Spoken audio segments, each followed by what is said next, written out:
Good evening, everybody, and welcome once again to your Monday night. Yeah, that's right. It is time to sit back, relax, and have some fun. That was weird. I had echoes in my ear because I forgot to mute my computer. Anyway, yeah, that's the way it starts. Season 2 of Loki, episode number 3 is what we're reviewing tonight. You got the redneck and the geek will be on the mic in just a minute. So do me a favor, sit back, relax, grab your favorite adult beverage or whatever it is you want to drink, something to munch on, and enjoy the ride. Sully, it's all yours. Oh, why, thank you very much, sir. Hello, everybody, and welcome to Avenger Pretenders. I'm Sully, the geek. That was JT, the redness. Wonderful intro. Wonderful intro, Yeah, my friend. Great little screw up there. Yeah, hey, listen. Happens to the best of us, right? Well, usually my browser that I have Twitch on is muted. For some reason, it wasn't muted this time. So all of a sudden, I start hearing music and my voice behind me, and I'm like, wait a minute. Like, wait a second, this isn't right. Right, kind of threw me off a little bit. Something's going on. I don't know what it is. Right. Maybe it's your Obi-Wan Kenobi. No. He's keeping things from collapsing around me, believe it or not. Hey, if it works, right? It's going to be interesting, though, because I have to find a really, really small Santa hat for him. Will be interesting. Want to say hello to Lady Death, who has subscribed yet again to our channel for a whopping record, by the way, of 55 straight months. And you come in a close second with 41 straight months. I think you said 55 for her? Yes, 55 straight months. I think Sammy's at like 52, I think. Really? I know that's right, because you had a couple of incidents where you were subscribing to other people. Right, yeah, when I thought I was subscribing to the channel, and it was subscribing to whoever the hell was on the screen at the time. Yeah. So for those that are watching with that who aren't subscribed to the channel and you have your ad break, sorry, we got to make money somehow. Just putting it out there. But we are going to get right down to the nitty gritty because it is now time to talk about episode 3. Episode 3 of Loki season 2. Mm-hmm. And holy crap, has a lot happened. A lot has happened with... I tell you what, it was very interesting because both Kay and I, after the episode was over, when we watched it the first time, we're like, we missed something. There's something missing. There's a gap in here. It just felt like we were missing something. We watched it again tonight, and we filled some small gaps, but it still feels like there's something sitting out there that we're missing. Okay. And I don't know if they're doing that on purpose or if it's just us. Most likely on purpose. Okay. So did you kind of feel the same way then? No. No, you of course not. Of course not. You gotta remember, I'm the geek. Yes. Well, that's why I said of course not. But did anybody else, Will, Micaiah, did you guys feel like something was just, it was short something at the end of the episode? There's something was just Please not let me right. know. Lady Death says it wasn't you. She had that same feeling. That's I good. can tell you firsthand that I did not have that feeling. Mostly, and it has nothing to do with the way you guys are watching it, because you guys are all up to date on this stuff. You're all up to date. You've been watching it for a while now. You know, you're heavily involved in the MCU. All right. Right. Which, by the way, anybody who joins our Discord, I'm pretty sure Big Tank posted it in the Discord. There's he posted a good article on how to watch the MCU in order. Or just go on Disney Plus and do MCU chronologically, and there you go.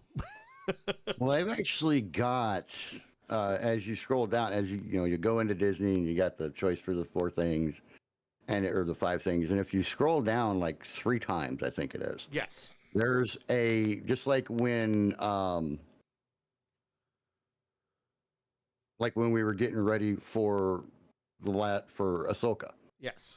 And they had the rundown there. They've got the same thing. They've got the rundown there for Loki. Certainly. So. Certainly. Well, this episode is titled 1893. Now, for those who haven't watched it yet, shame on you. Spoilers are in full effect.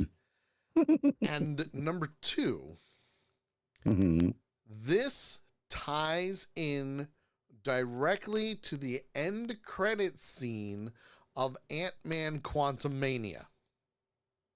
Ooh. So, if you haven't watched season 1 of Loki, and you're not up to date, you need to. And you need to have at least watched Ant-Man Quantumania. Does it need to be? No. Loki season 1 is your main thing that you want to concentrate on. But it is helpful. It's very helpful, but it's more helpful to understand the different variants that are out there for Kang the Conqueror, also known as He Who Remains, who, as you know, was killed in season 1. Yes. This week, however, we start with Ravonna Renslayer. Yay, she's back. Meeting up with Miss Minutes, who's been missing ever since He Who Remains has been killed. Right. In 1868 Chicago of the Sacred Timeline. Now, for those that don't remember, the Sacred Timeline is, in fact, that MCU timeline. So everything that we've seen up to date is on that sacred timeline that has been getting purged. The snap happened, the blip happened, the Battle of Avengers Compound happened. All the movies have taken place on the sacred timeline.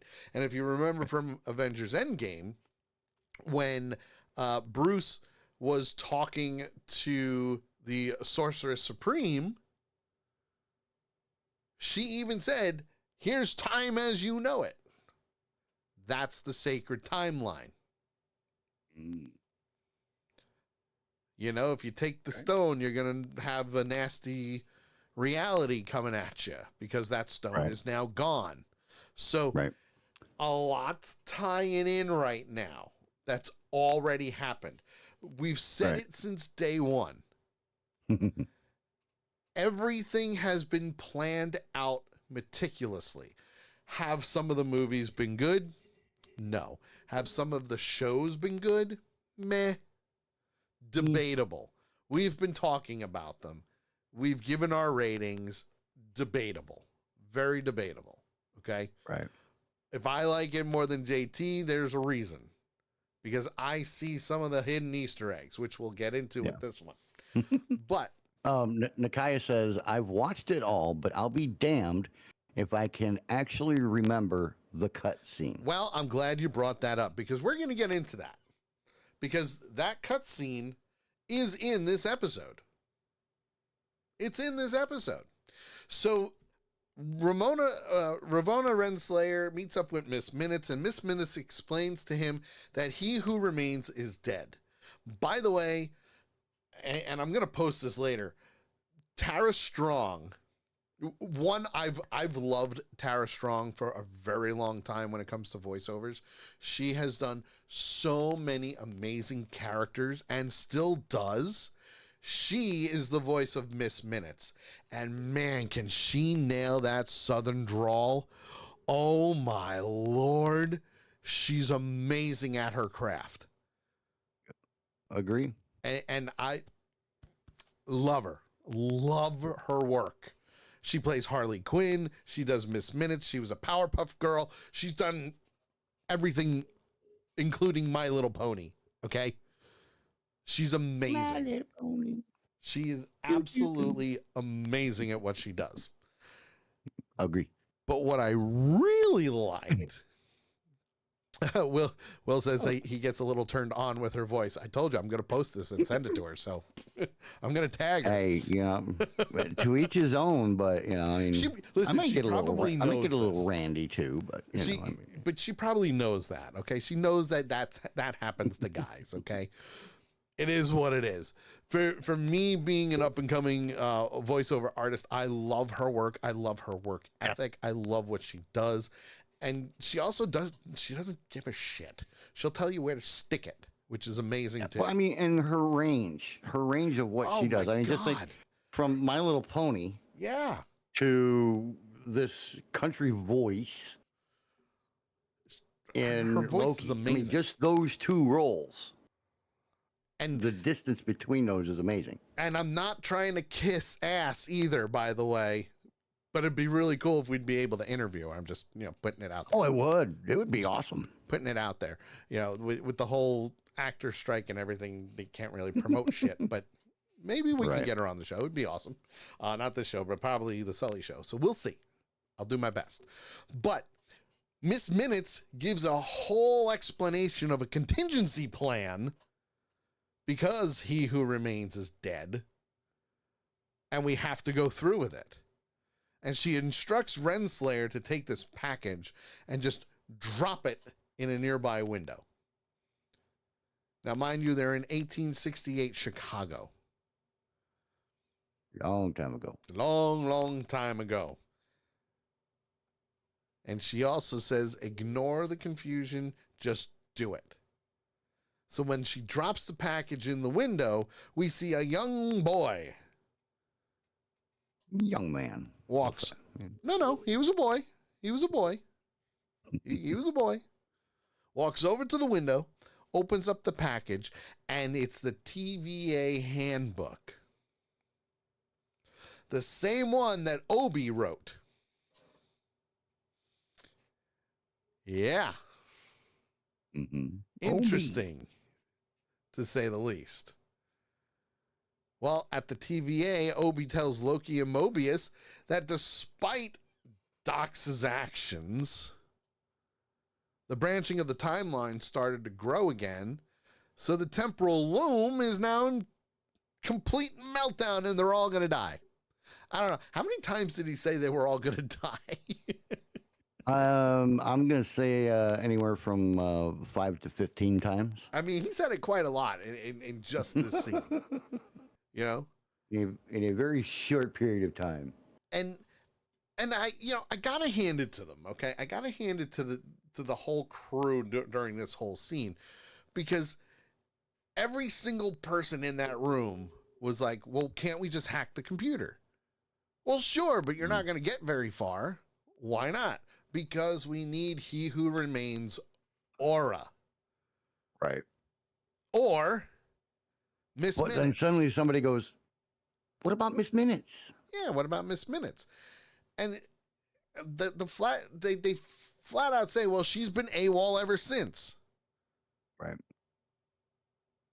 But they were able to kind of track Renslayer because of her tempad. Mm-hmm. They're traceable, folks. The TVA can trace where you've been. Just putting it out there. But that's when they noticed that she's not in 1868. She's in 1893. At the World's Columbian Exposition, also known as the World's Fair of Chicago, in 1893. Makes sense. I mean, they had a lot of those world fairs. How many world fairs did they have? Do you remember? Well, they were having them every year for a while, if I remember correctly. Or maybe it was every 4 years or something like that. Hang on. I can tell you one thing. If you do a Google search, World's Fair Chicago, but is one of the first ones. So they only did one in Chicago. Since the mid-19th century, more than 100 world fairs have been held in more than 20 countries throughout the world. Yeah. And the one in Chicago was only in 1893. Let's see, 1890. Well, it shows 1880s. Looks like 1880s is when they started. Well, that's when the bidding started. They were bidding 1830. in 1882. It was awarded in 1890. Right. And then 1791 was when the very first one was held, and it was held in Bohemia, Prague. Oh, there you go. 98, it was in Paris, France. History lesson, folks. History. I mean, it's crazy. I love that that Marvel ties in real places and events into their stories. And they've been doing this for quite some time. Mm-hmm. Their comics are in the real world. It's in New York, it's in LA, Las Vegas. Like any comic where they mention something, like Avengers Mansion was originally in Central Park in New York. Clearly, they had to move it in the movies to upstate New York because they didn't want to be in the middle of the city. Mostly because the mayor was going to, rip them a new one for destroying it, even though they saved the city. Whole new ballgame. This one was 1893, right? Yes, 1893 is where they tracked Renslayer's tempad to. Right. So, well, I mean, the crazy thing is they had multiple world fairs in the same year. In 1893, let's see, they had one in Madrid, Spain. They had one in Chicago, Illinois. They had one in New York City. Yeah, because they 1894, they had 7 of them. Yeah, because it basically traveled around the country. Mm-hmm. Because after that, you had the next one was in Brussels in 1897. So that World's Fair basically traveled all around, which is perfectly fine because they did that with, the World's Fair in Captain America too. Right. It was the World's Fair. Well, I'm seeing a whole bunch more between 1893 and 1897. Oh, I'm sure. But like the majors, you have your smaller ones, but that's what they did. Right. So probably just exhibitions that traveled and everything. Right. So from there, we're seeing Mobius and Loki walk around the fair, and Loki takes note of Victor Timely's temporal marvels. And they found Cracker Jacks before that. Which one? They found Cracker Jacks before that. Yeah, well, peanuts and Cracker Jacks, yes, and popcorn. Yes, because Loki was very, no, we need to go, we need to find him. And Mobius is like, come on, let's walk around. How often do you get to come here? But see, that was one of the things that I actually liked. I actually liked what Mobius said in that scene. Yeah. Because he's like, look, I realize you're a man of action. Yes. But I like to take things slow. I like to observe everything. So they really focused in right there and then gave several examples as the show went on about the different styles of Loki and Mobius. Yes. which I thought was really cool that they did that little bit of a focus on it. And clearly, they're the complete opposite from each other. Complete opposite. So I love that they did that. What I really liked, though, was the minute they get in there, they see Renslayer, and, they can't hear the conversation, but Renslayer has Miss Minutes in her purse, so you can't really hear anything. Miss Minutes is like, let me out of here. At least open the bag. And this is where the cutscene from Ant-Man Quantumania comes in. Because this whole scene is technically that cutscene.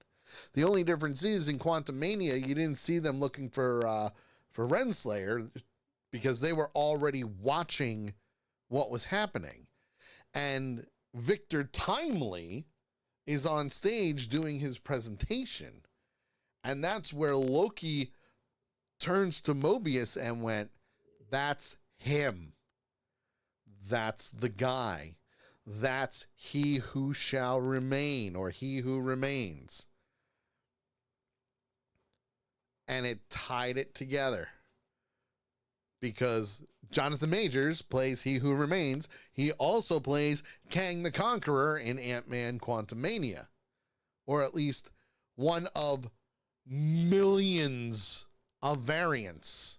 Right. Which, by the way, is also a cutscene from Quantumania, because all the Kangs and He Who Remains, and they're all gathering together to do something bad. Just a little. So we're connected now. Mm-hmm. The multiverse is connected. Shit's gonna hit the fan. So when he says that, Renslayer, who gets noticed by Mobius, says, oh, we got to go get her. She's over there. Let's go.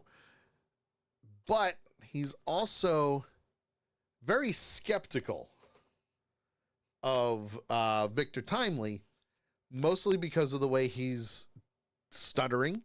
He's doing his presentation. Right. He's acting kind of like I don't want to say a fool, but more, I don't know. I got like a con man feel out of this. I got a maybe kind of like an autistic kind of feel, where and autistic people are extremely intelligent, just like he is. Yeah. But I got kind of where maybe he was just a little bit autistic, and he kept that throughout the show. He kept that so it's not an act. Right. It's the way that he actually is, but I kind of got like a little autistic, or maybe just a little bit slow. Yep. Kind of feel to him. All right. I got you. You know. But, and the other thing was, when they spotted Renslayer. Yes.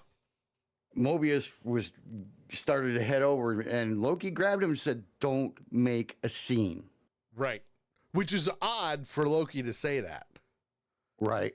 Well, and then when he came on, and Loki's like, "That's him," and like you said, Mobius is like, "Well," I think his wording was, "You made him sound so much worse." Where he doesn't look very bad. Just wait. He's an issue. He's our problem. Just wait. He's gonna destroy the world. Right. Well. And Loki says, well, this is one of the things that he talked about when we were there. Yes.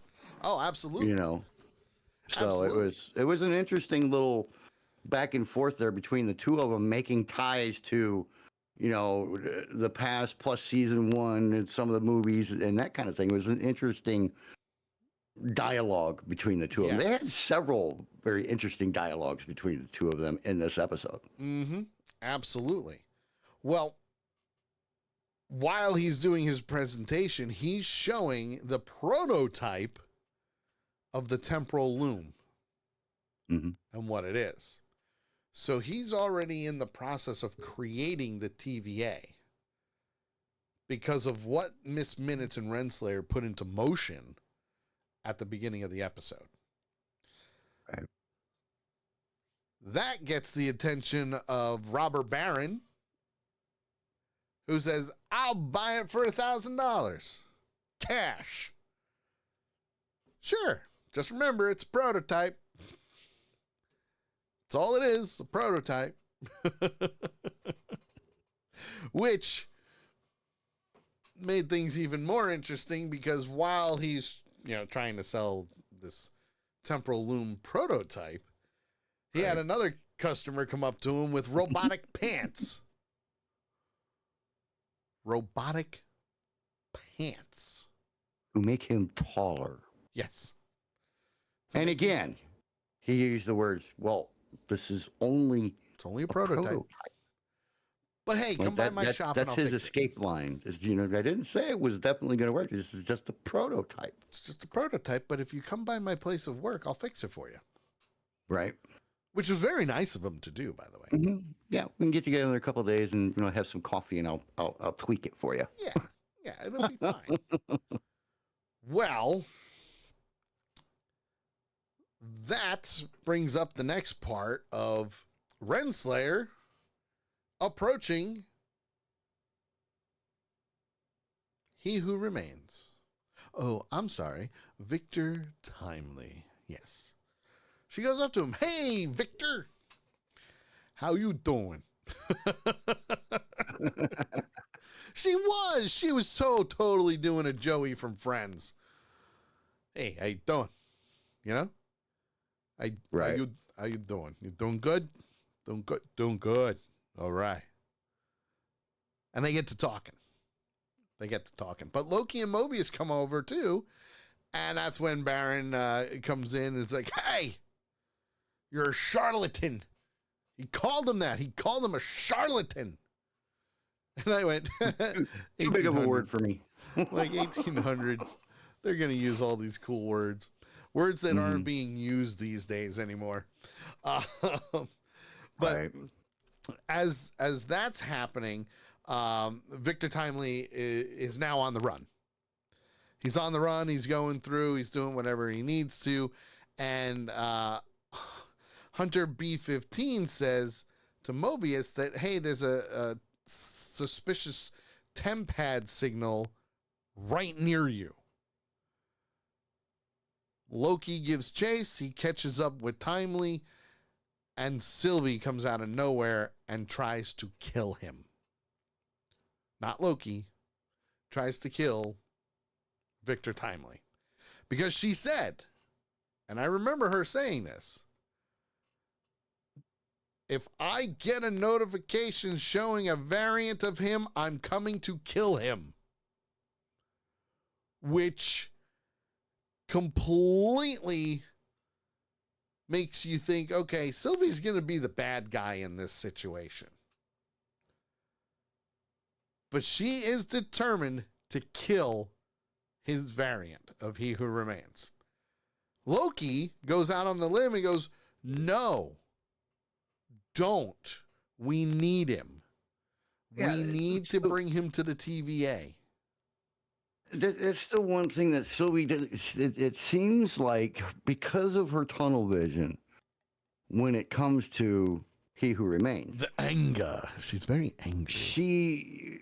She's not looking at the big picture, and Loki has explained to her multiple times now that if you kill him, we can't fix the loom, and which will cause the TVA to be destroyed, Right. which means your world is going to be destroyed. Yes. Everything is going to be destroyed. There will be nothing left.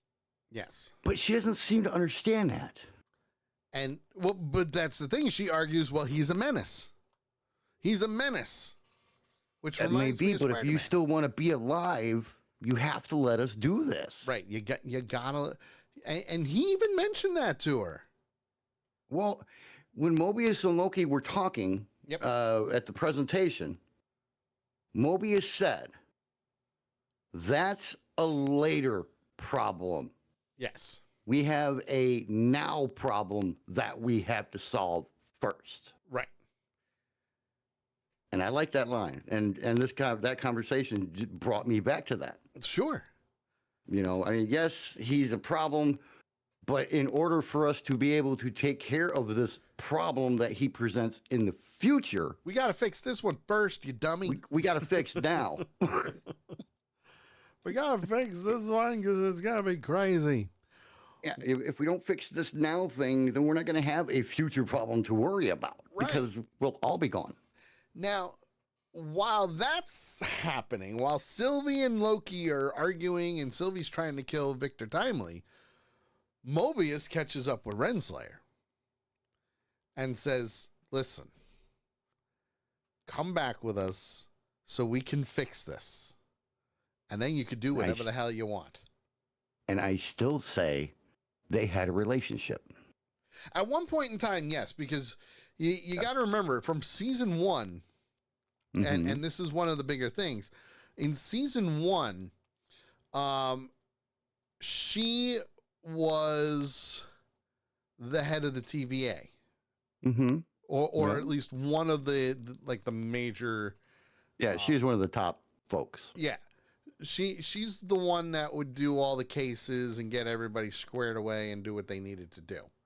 So for her to do what she's doing now, that whole situation is going to get her to go, no, or yeah, sure.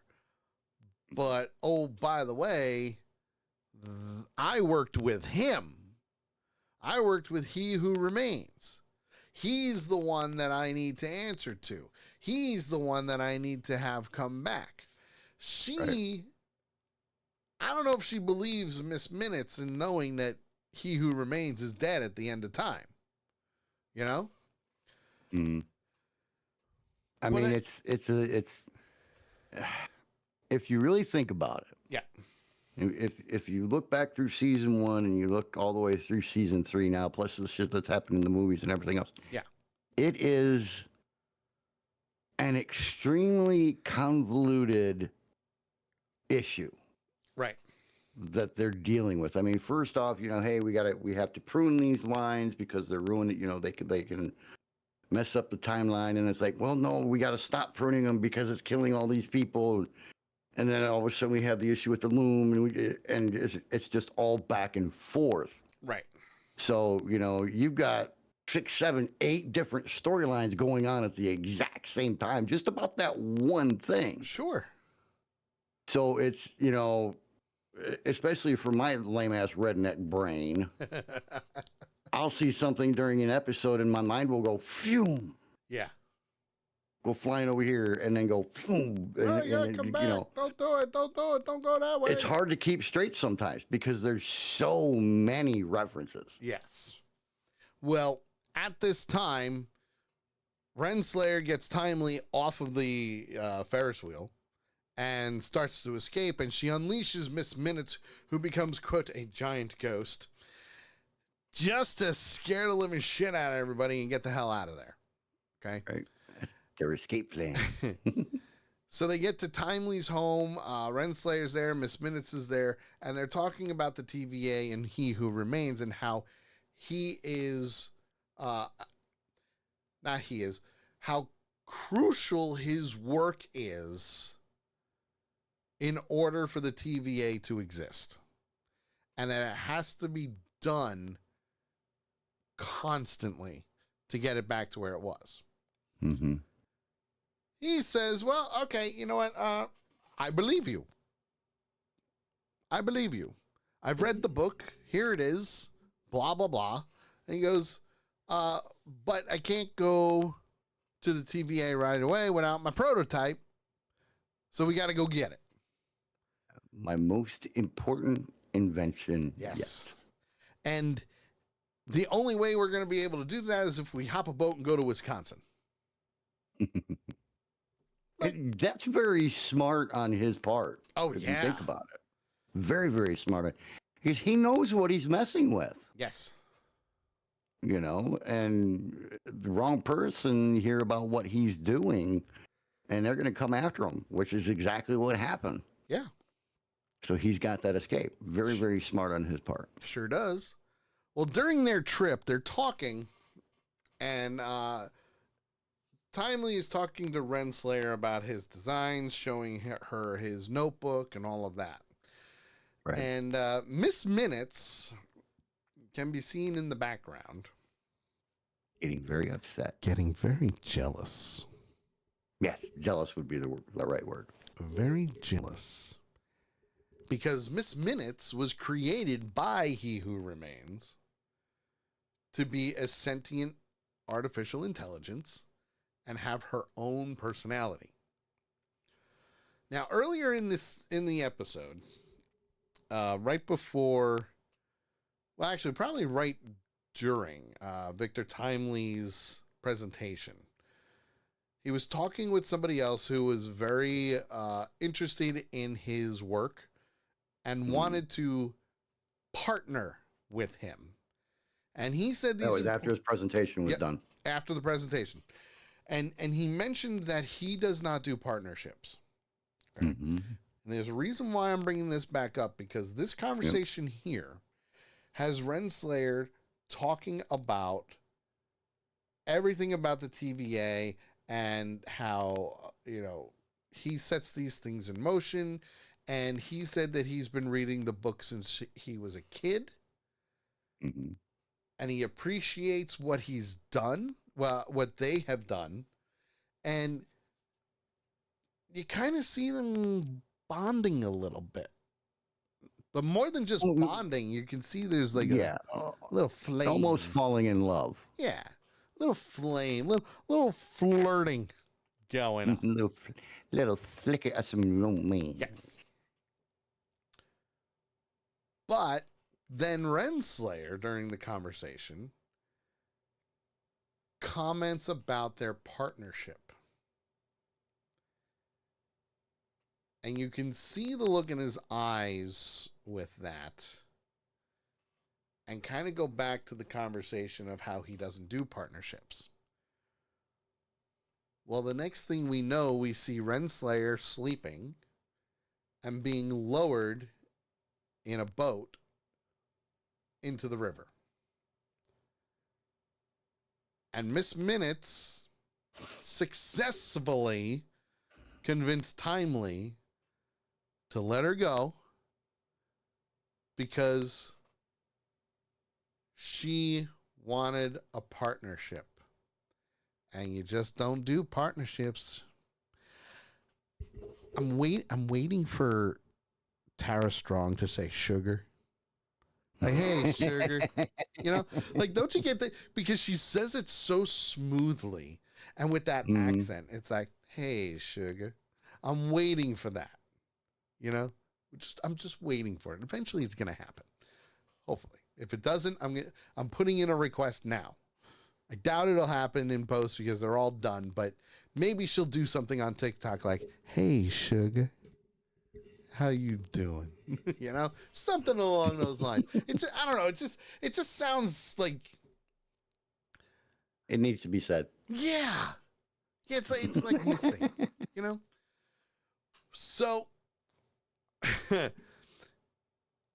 they're taking off on their own and they get to the lab. And while they're in the lab, Timely grabs his prototype and Miss Minutes tells him all about her time with He Who Remains. And she, brings up all these different memories and how he never really considered Miss Minutes as more than a helper. And she wished that she would get an actual body. Bad idea. Bad idea. A very, very bad idea. Well, and she was mad at it because she's like, all this time and all this intelligence that you have, and you never even thought of giving me a human body. You were smart enough to realize how intelligent I am, so you gave me the ability to write my own programming, to improve myself and change this and change that, and do all these things. But you never thought to give me a body so that as close as we are, you and I could become a thing. Yes.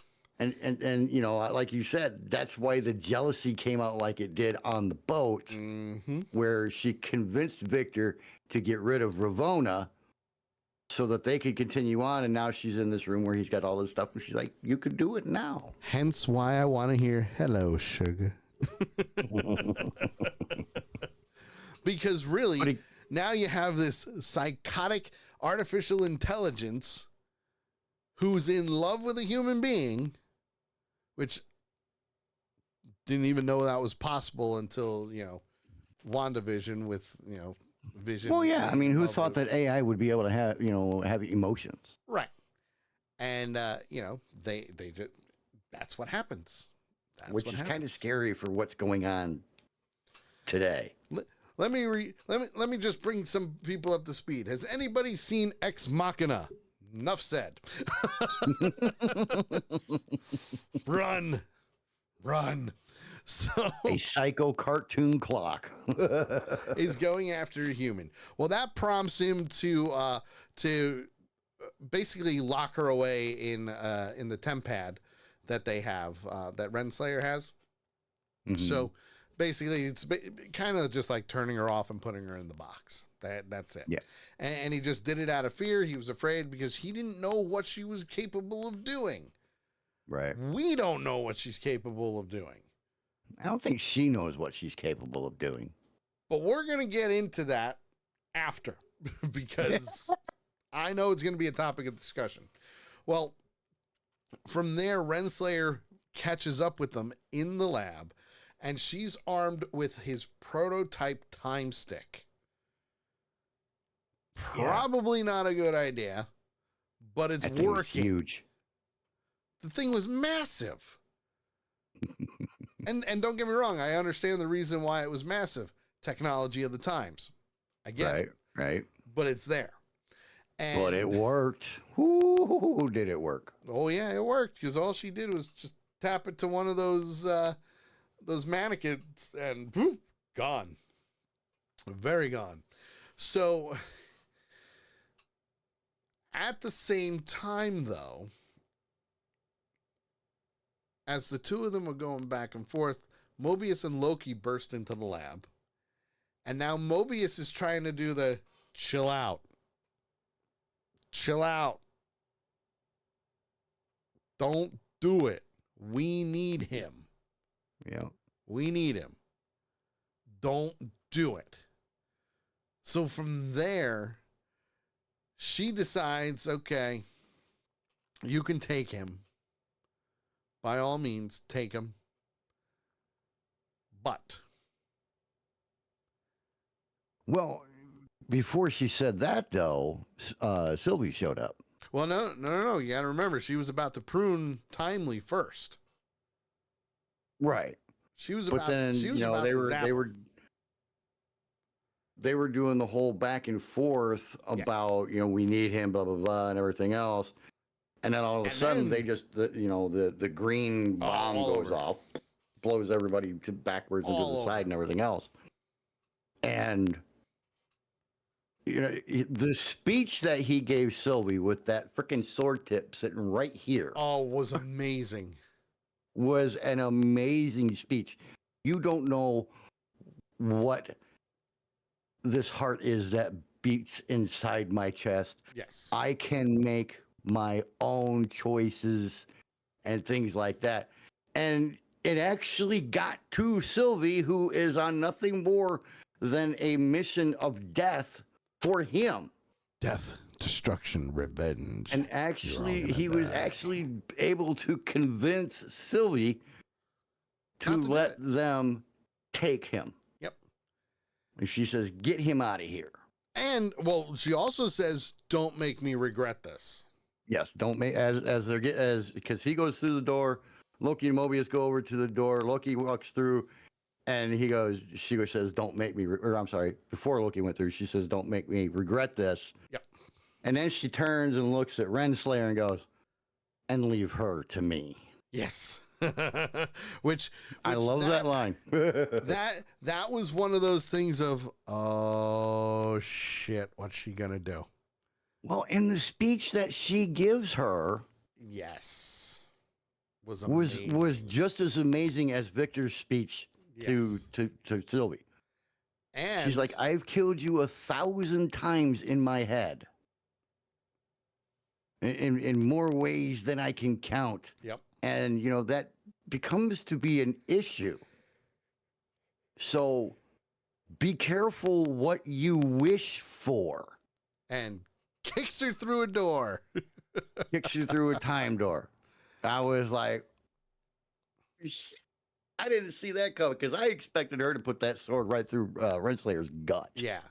But instead, she kicked her through the door to the Citadel at the end of time, where we see he who remains still sitting in his chair, wasting away. And not only that, because the last time we saw that building, it was in one piece. The desk is gone. It's destroyed. The building's falling apart. And the building's falling apart, and his body is just there. Windows are busted out. Floors cracked. There's, dust and chunks falling from the ceiling and everything. And then I forgot about this until she did this. But when Renslayer came in, when she first came in, she grabbed the time pad. Yes. And stuck it in her pocket. Yep. Which I didn't catch that the first time. So you did the second time. All of a sudden, she pulls it out and lets Miss Minutes out. And the look on Miss Minutes' face when she saw him. Yeah. Was awesome. But that's where they're having the conversation of, well, this, I didn't expect this. And she also says that she knows all of his secrets, as well as the one about you. Yeah. To Renslayer. But what followed that line was very, very interesting. And I'm wondering if we're going to find out anything about that little secret in the next 3 episodes or not. Or are they going to use that as a launching point to go into season 3? Well, what was the line? The line was, and I think it was something like, "I know your biggest secrets, and it is going to make you very, very angry." Yes.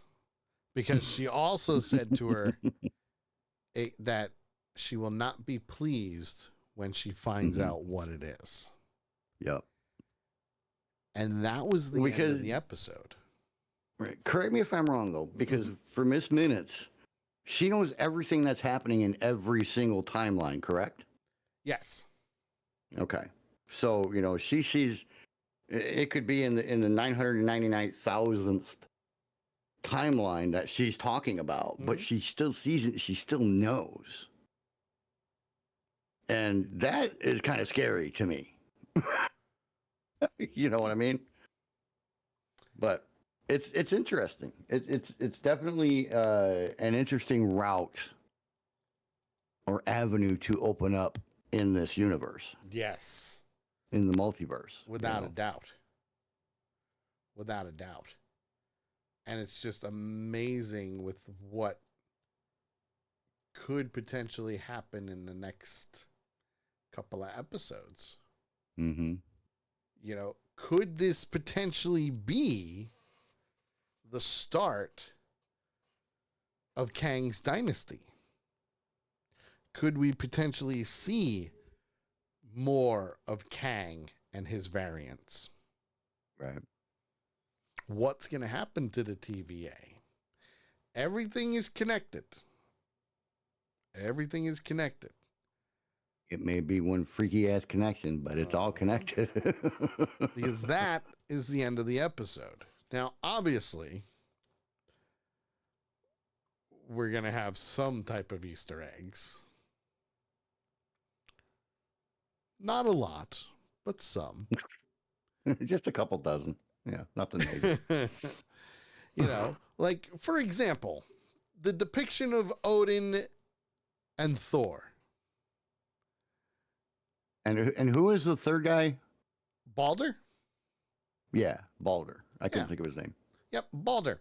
So Balder is... Yes. I'm trying to remember. I'm pretty sure he was just a really close friend of Thor. He wasn't related, but if I remember correctly, Balder. I just did a search. This is what it says. Balder is the son of Odin and Frigg. Yes. And with his friendliness, gentleness, and wisdom, he is loved by everyone in Asgard. He is so attractive that light shines all around him, and that he is married to Nanna, and they live in Breidablik. Yes. But the one thing about Balder is, one, he's a half brother to Thor. Mm-hmm. Two, he in the comics, for the Ragnarok storyline, he was killed, which triggered Ragnarok. Okay. So yeah.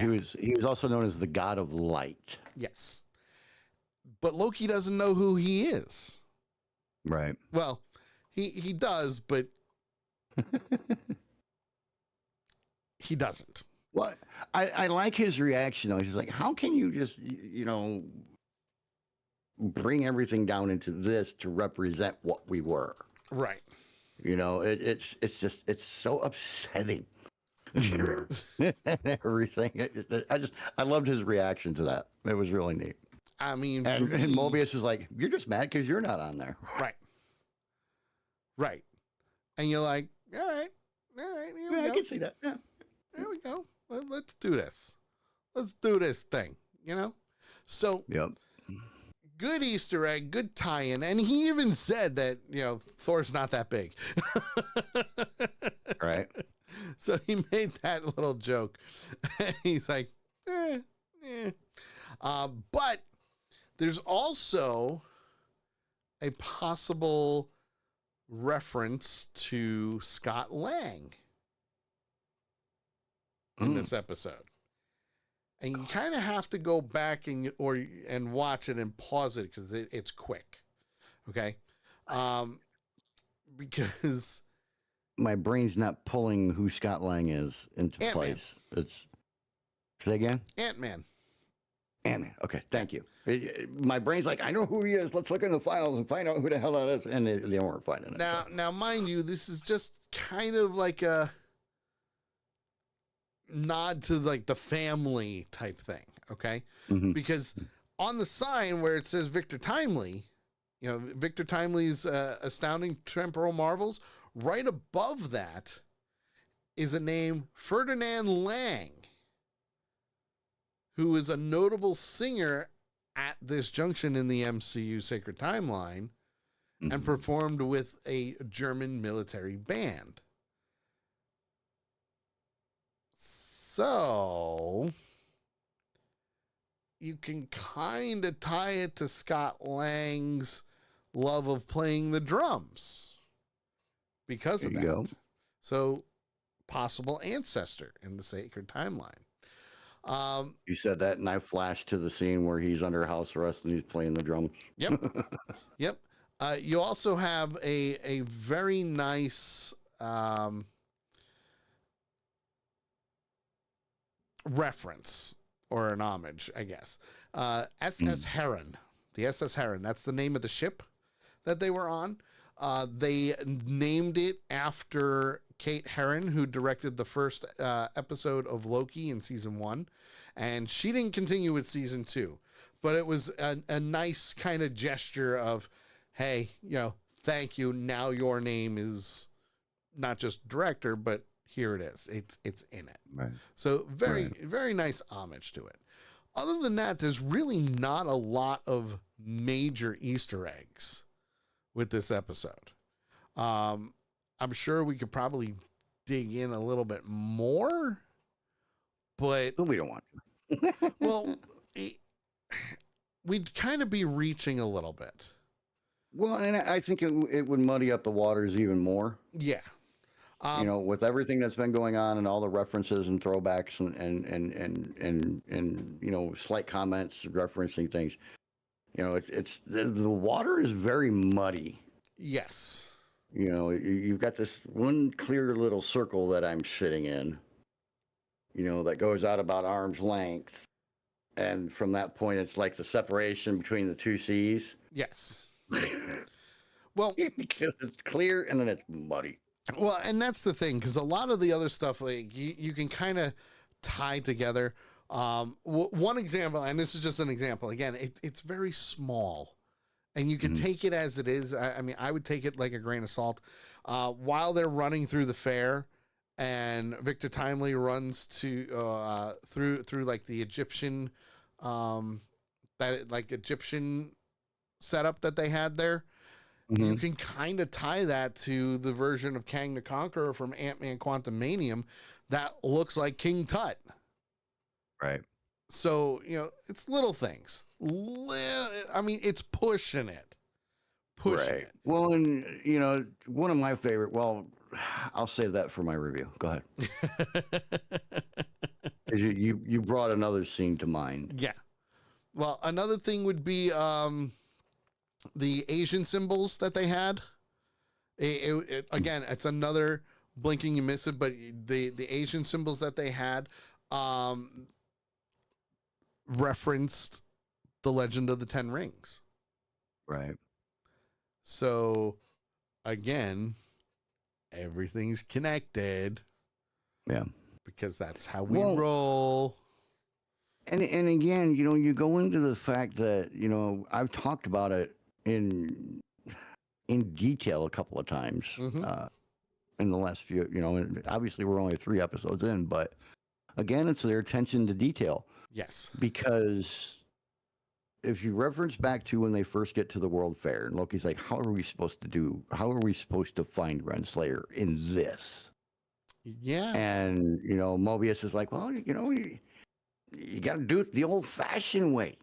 You gotta beat the streets. You gotta find clues and do this and do that and everything else.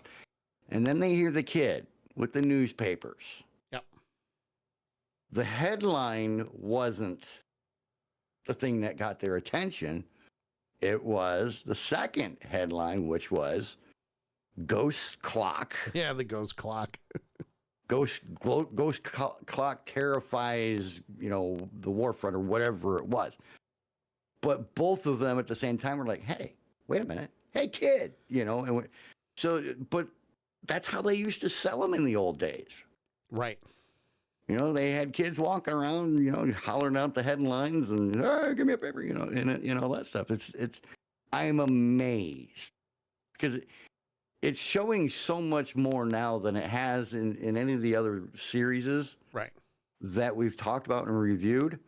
They seem to be coming out even more in this series of how detail oriented they really are, because that's a lot of research to figure out this shit from 1898 and 1863 and all this other stuff. Oh, hands down.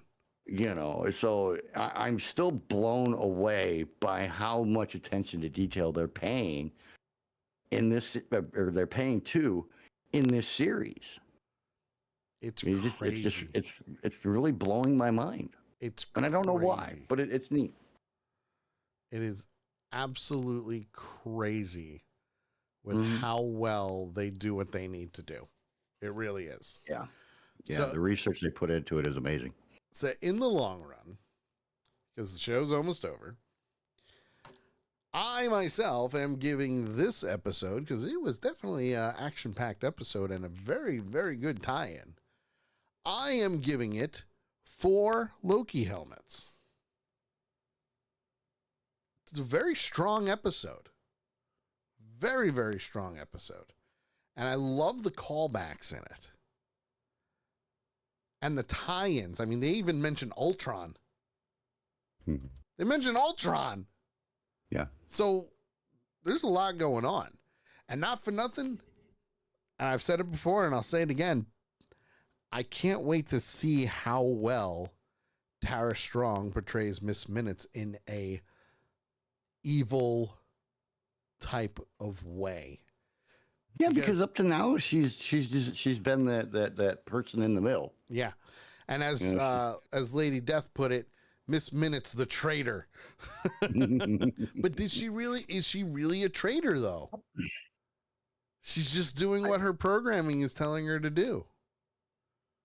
Exactly. She's actually sticking to what the TVA policy was. Yep. And with the pruning of the branches and all these things. And she's trying to make, right now, she's trying to bring back He Who Remains. Yes. So that he can continue to do his work. So to her programming, no, she's not a traitor. But to the changes that were made after she had disappeared. Right. She's a traitor. Oh, yeah. But to her programming, no. She's getting there. Shit's hitting the fan, that's for sure. Mm-hmm. Shit's. Kaya says, I am giving it a 4. I loved it, even though it seemed to come to a sudden stop. And that was a long episode. It was 56 minutes. It was a 56-minute episode. Mm-hmm. Longest one we've had yet. Yep. What about you, sir? What are you giving it? I'm at the same spot I was last week. Really? I can't quite push it to a 4. I'm at a 3.75. Oh. I think a lot of it for me is what I was talking about with the muddiness that is all around, Okay. because you think about it, this is a very serious, a very in-depth thing that we're dealing with here, Mm-hmm. and everything. So I think it's a little bit of that. Don't get me wrong. I'm loving the series. I'm loving the shows. They're great. Again, the attention to detail is amazing. One of my favorite things that happened in the episode was when they were in there and Loki accidentally bumped into the guy and the guy, oh, let's take this outside. And he's like, okay, poof. And the next time you see him, he's in the pig cage. Yes. That was I good. damn near fell out my chair laughing when that happened. It was hilarious because he just poof and he's gone. And Mobius is like, the amazing Loki, everybody. He'll be here all week. And they run off. Well, yeah, you got to make him like a magician. Exactly. And that was a good way of doing it in that surrounding to where, and everybody was like, oh, yeah, and start clapping and all that. But I don't know what it is, man. There's just something that's stopping me of getting to that 4. Really? I think it's just like I said, and like Nakia said, and like you said, you can understand is there's something that's missing that it feels like we've missed. Okay. And I think if we were to find that or figure out what that was, I think I would easily be able to go to a 4, if not more. Nice. But there's just something that's holding me back. And like I said, don't get me wrong. I'm loving the series. I'm loving the show, even though Loki season 1 wasn't my favorite thing. This one I'm actually enjoying more than I did season 1. You're getting there. So we're getting there, but there's just that little bit that's holding me back. And it actually is a little bit irritating. But I can't go ahead and give it a 4 and still feel like I'm being honest with myself. Okay. And with you guys. So Okay. Nikaya says, I did love the giant ghost clock. Yes, the ghost clock was awesome. Yes. To scare everybody away and to let them make their getaway. And Renslayer's comment, Miss Minutes, now's your time. Get to it. You can do She it. comes out, it's I'm having a lot more fun. I can say this without hesitation, that I am having a lot more fun in season 2 than I did in season 1. That's good. Why, I'm not sure. But I am enjoying this more than I did season 1. So, but I think I was really low on season 1 too. I think I was in the low 3s a lot. I'd have to go back and look in season 1, if I remember right. So yeah, I'd have to go back and look. Well, my friends, that is the episode for this week of Avenger Pretenders. We hope you had a great time. Thanks for sticking around and checking us out and hearing our feedback on things. So far, I think the series is doing pretty good. 3 episodes in, we're doing pretty good, Well, I mean, just look at how much I'm talking. Right? You've opened up. It's you're not letting I'm me do it understanding all. a lot more. I'm feeling more comfortable about it.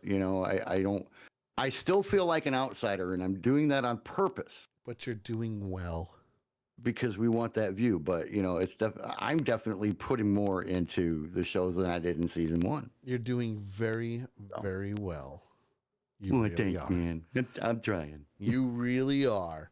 So, my friends, Lady Death says you're becoming a geek. He really is. Never.